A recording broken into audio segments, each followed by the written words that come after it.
Boa tarde, meu nome é Lucas, sou professor de língua portuguesa aqui do campus Pouso Alegre e hoje eu estou aqui para dar uma entrevista a um grupo de alunos do segundo ano do ensino médio, entrevista na qual eu vou expor aí a questão do racismo presente na língua portuguesa. O unconscious bias, também chamado de viés inconsciente, é um conjunto de estereótipos sutis em relação ao grupo social, criados com base na cultura de um povo. Devido a isto, nosso cérebro passa a ser programado a pensamentos semelhantes aos da maior parte da sociedade, que no caso do Brasil é extremamente racista, levando o indivíduo a agir de forma discriminadora com uma pessoa negra, mesmo que se diga que não possui preconceitos. Expressões como denegrir e serviço de preto são ainda bastante utilizadas, apesar de serem antiquadas e de boa parte do povo brasileiro já está consciente do teor insultuoso que elas carregam. Você acredita neste viés inconsciente? Eu não acredito muito num viés inconsciente em relação ao racismo presente na língua portuguesa, cujo foco do trabalho de vocês é este, e nem acredito no racismo inconsciente histórico, né? Um racismo que as pessoas dizem livremente que negro não deveria existir, ou que somos macacos, enfim, quando as pessoas usam de forma pejorativa esses termos para atingir a população negra do Brasil. Por que eu não acredito nessa inconsciência do racismo? Porque é um fato histórico, né, em que a nossa sociedade viveu aí 300 a 400, estima-se, né, de 300 a 400 anos de escravidão.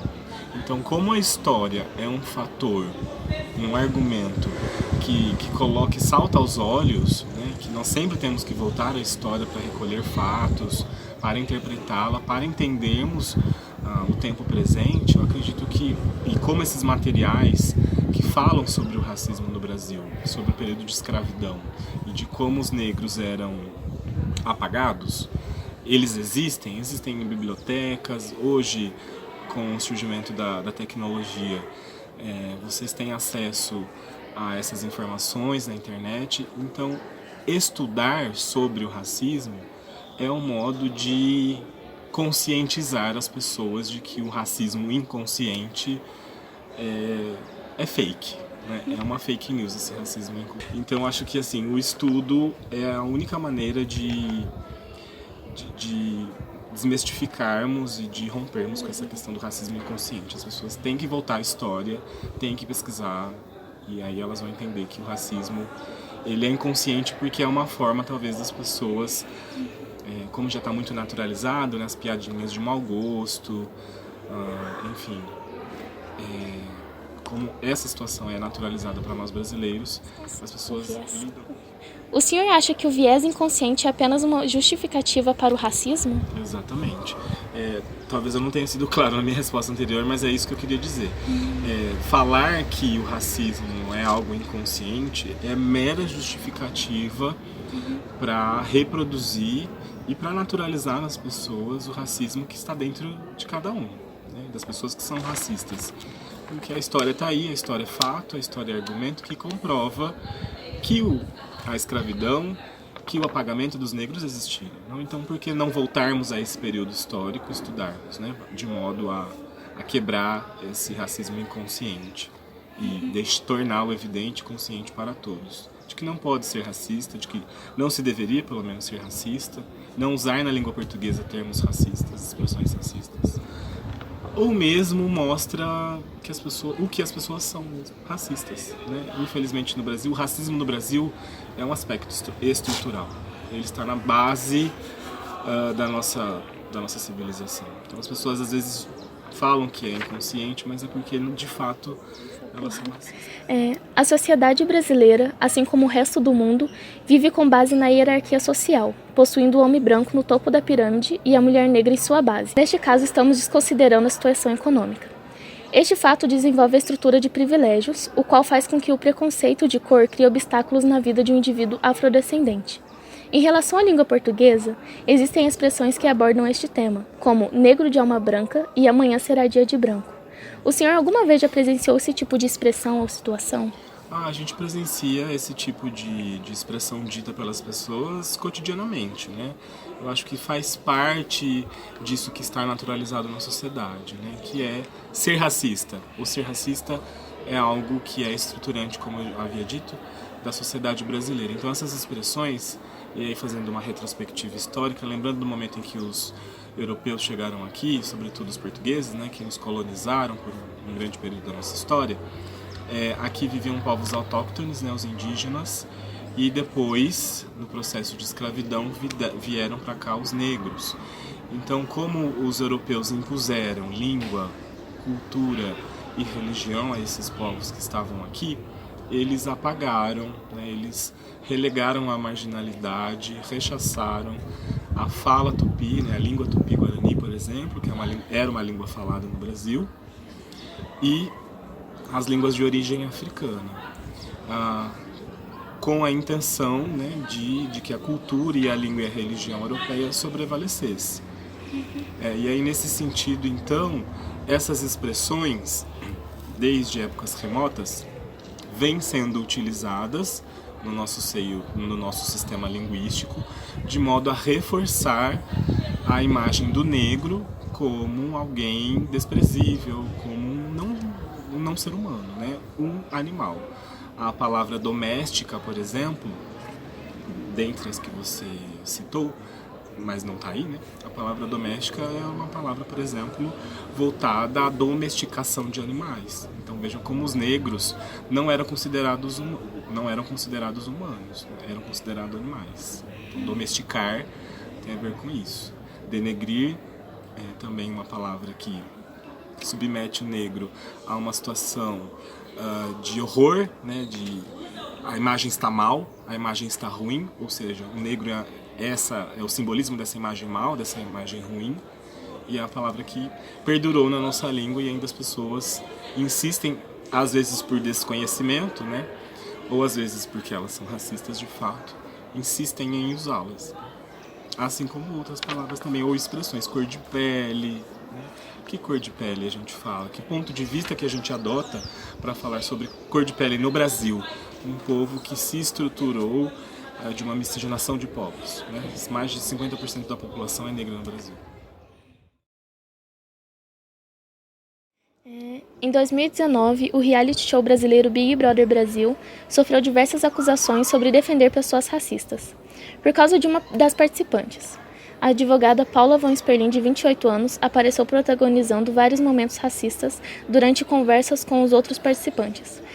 Um dos casos mais polêmicos foi em relação ao racismo inverso, o qual ela apresenta a seguinte situação. Vamos supor, alguém faz um ato de racismo contra um negro. Fala assim, você é um neguinho não sei o quê. Mas e se chega numa loira e fala, essa é uma loira burra e tal? Começa a denegrir a pessoa por ser loira. Esta forma de pensar de Paula, apesar de possuir muita falta de conhecimento geral e de informações por parte dela, pode influenciar na forma que milhares de telespectadores do programa pensam. O senhor acha que este pensamento da participante pode causar algum impacto na sociedade brasileira? É sobre o racismo reverso, né, a pergunta. Eu acho uma grande balela esse termo que cunharam, racismo reverso, por todas essas questões que aqui a gente já tem comentado e eu já tenho exposto a vocês. Pelo simples, né, entre milhões de aspas, pelos simples fatos de aqui no Brasil ter havido a escravidão por 300 e 400 anos. Então, quando a gente adota esse ponto de vista, no Brasil houve um período de escravidão por de 300 a 400 anos, e em que os negros foram apagados, assujeitados e rechaçados, né, relegados à margem pelos europeus, que os escravizaram. Como que a gente adota esse ponto de vista que advém da história, é fato, existiu, e diz para uma pessoa que seja de etnia branca que existe racismo reverso? É inconcebível, a meu ver, dar voz e dar coro a esse conceito de racismo reverso, porque o racismo está voltado no Brasil, para o caso específico desta situação, dessa discussão que nós estamos tendo aqui agora, está voltado para os negros.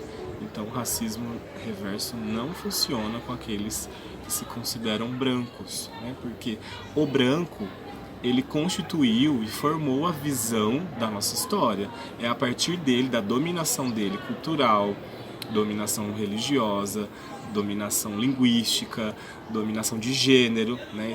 Homem, branco. A história foi construída a partir desse ponto de vista, do homem branco europeu. Então foi ele quem assujeitou o negro culturalmente, religiosamente e linguisticamente. Então o racismo, ele leva essa dicotomia, né? Alguém que domina e alguém que é dominado. Nesse sentido, os europeus brancos, homens, dominaram os negros, sejam eles homens e mulheres negras, tá? Então, só por isso, entre aspas, né? Só é impossível falar de racismo reverso. O que existe em piadas em relação a loiras, pessoas loiras, pessoas ruivas, enfim, quaisquer outros tipos de piadas, são violências, né? São atos simbólicos que não são legais, obviamente, mas não se pode considerar racismo. O racismo leva no seu bojo essa questão da dominação e da construção da história a partir de um ponto de vista branco, heteronormativo, europeu. Como diz, como reafirma, de uma maneira muito mais bonita, culta do que eu, a filósofa brasileira Djamila Ribeiro. O racismo, ele é construído, ele é estrutural do Brasil e ele é construído a partir de um ponto de vista que é do branco. O senhor acredita que quem adota o conceito racismo inverso como correto está querendo suavizar o racismo contra o negro? Com certeza, essas pessoas que adotam esse discurso do racismo reverso têm um pouco dentro de si de racismo. Porque, como eu disse, a história é fato e a história existe, né? A história diz que o racismo coloca o negro como subjugado. Então, quando as pessoas proferem esse discurso de racismo reverso, elas estão a todo tempo tentando atenuar a questão do racismo no Brasil.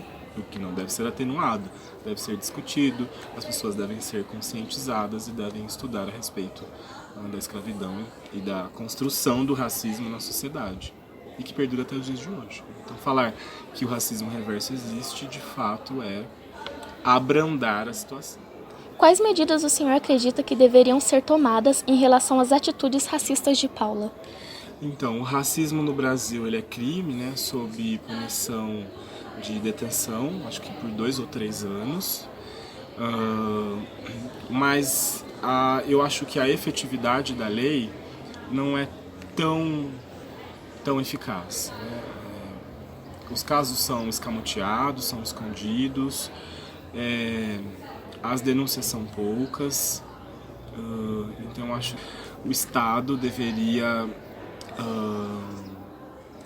de fato, construir mecanismos para acompanhar de maneira mais próxima essas situações. Eu sei que é difícil, né? Como acompanhar as pessoas todo o tempo, né? Mas não é nessa intenção, mas é dar mais efetividade à lei que já existe. E por outro lado é a conscientização, né? A escola é um espaço que pode ajudar a conscientizar os alunos por meio de aulas, por meio de palestras, oficinas, de que não se deve ser racista, de que não se deve brincar, satirizar essa questão da nossa história. O senhor gostaria de concluir?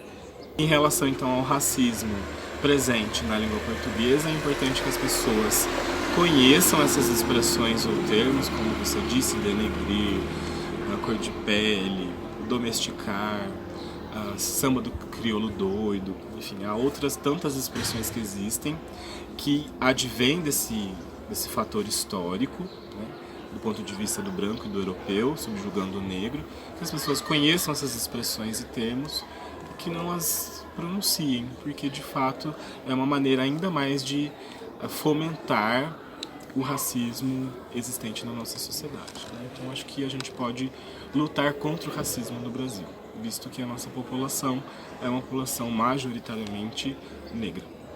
Obrigado. Muito obrigada.